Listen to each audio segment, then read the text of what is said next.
প্রার্থী এবং আজকে তার প্রচারের শেষ সময়ে এসে আপনার উপলব্ধিটা একটু ব্যাখ্যা দিন। আমি তো প্রথম থেকেই বলেছি যে কুচবিহারের মানুষ এবার একটা পরিবর্তন চাইছে, এবং আমি জবের থেকে প্রচার শুরু করেছি।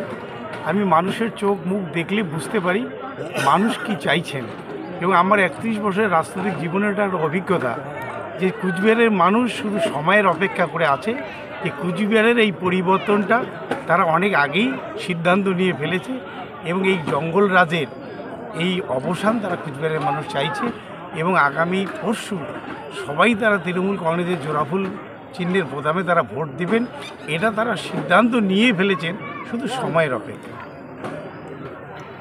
এই যে রামনবমী, আজকে আপনি রামকে পুজো দিয়ে আপনি প্রচার শুরু করেছেন, কিন্তু বিজেপির যে রামনবমীর মিছিল হলো তাতে করে তারা খুব উল্লসিত, তারা ভাবছেন যে তারা জিতে যাচ্ছেন। কি বলবেন এই বিষয়টা নিয়ে? আমরা প্রথমেই বলেছি আমরা ধর্মের নামে কখনো ভোট চাই না, আমরা কর্মের নামে ভোট চাই।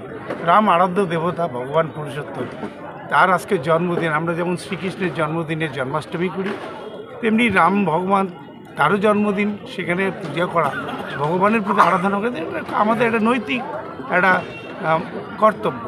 তো সেই দিক থেকে পূজা করার পরে আমরা আমার প্রচার শুরু করেছি। আমরা প্রথমেই বলেছি যে ধর্মের নামে নয়, আমরা কর্মের নামে ভোট চাই।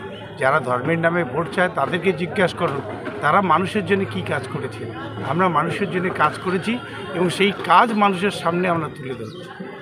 কত ব্যবধানে আপনার জয় সুনিশ্চিত হচ্ছে একটু বলুন।